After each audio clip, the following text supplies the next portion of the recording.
Assalamualaikum warahmatullahi wabarakatuh. Perkenalkan, nama saya Winnie Handini Putri Ramati.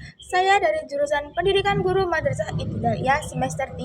Nah, di sini saya akan sedikit menjelaskan tentang penguatan moderasi beragama melalui strategi nalar sebagai upaya deradikalisasi. Nah, apa sih moderasi beragama?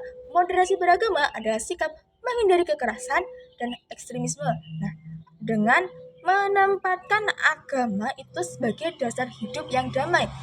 Intinya, itu mencari jalan tengah atau tawasud agar semua elemen masyarakat itu bisa hidup rukun dalam berbangsa dan bernegara. Nah, adapun siklus moderasi beragama itu dibagi menjadi dua. Yang pertama ada moderasi internal dan moderasi eksternal. Nah, yang moderasi internal itu terjadi di dalam tubuh satu agama yang sama. Misalnya, perbedaan pendapat antar ulama atau tokoh agama. Yang kedua, perbedaan kesepakatan dalam penafsiran ajaran. Yang ketiga, perbedaan pandangan tentang praktik ibadah tertentu. Nah, kalau yang moderasi eksternal itu terjadi dalam kehidupan sosial yang lebih luas, yakni antar pemeluk agama yang berbeda. Misalnya, perbedaan agama dalam masyarakat majemuk, terus perbedaan budaya antar suku dan adat istiadat, terus perbedaan kepercayaan yang diwariskan dari leluhur. Nah, moderasi internal dan eksternal ini berjalan beriringan.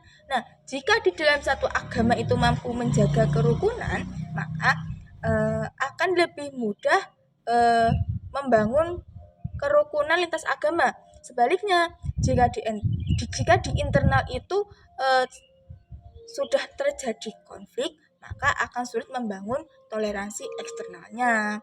Nah, mengapa sih penting moderasi beragama?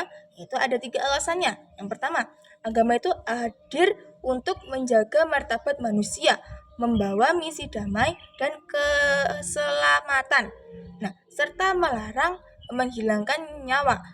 Karena apa? Karena esensi hadirnya agama adalah menjaga kemuliaan manusia sebagai ciptaan Tuhan. Nah, semua agama kan membawa misi damai dan keselamatan. Nah, moderasi beragama itu mengajarkan bahwa nyawa manusia itu sangat berharga.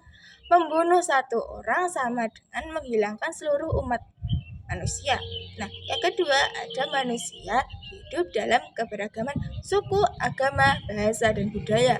Nah, sehingga moderasi itu diperlukan untuk menjaga persatuan. Nah, setelah ribuan tahun agama lahir, umat manusia itu kan semakin bertambah banyak, dan moderasi beragama itu kan hadir agar perbedaan itu tidak menjadi konflik, tetapi justru menjadi kekuatan bangsa. Nah, yang ketiga, khusus dalam konteks Indonesia, moderasi berperan penting untuk merawat keindonesiaan agar masyarakat tuh tetap bersatu meski berbeda agama, budaya, dan etnis.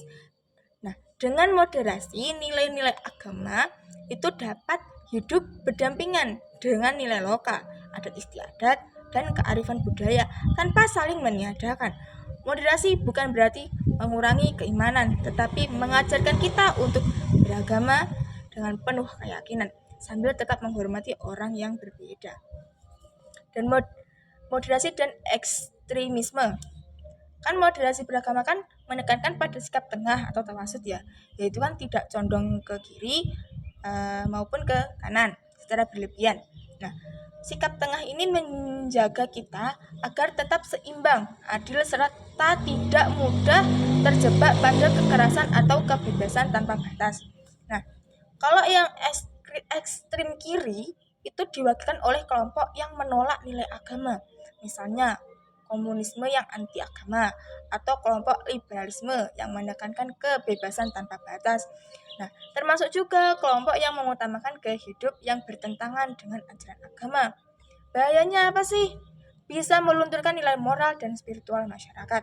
Nah, sedangkan yang ekstrem kanan itu di sisi lain ada kelompok yang justru terlalu kaku dalam memahami agama. Nah, ada 3 golongan. Yang pertama ada eksklusivisme, yaitu kelompok yang menutup diri, merasa paling benar, meskipun biasanya tidak menimbulkan kekerasan.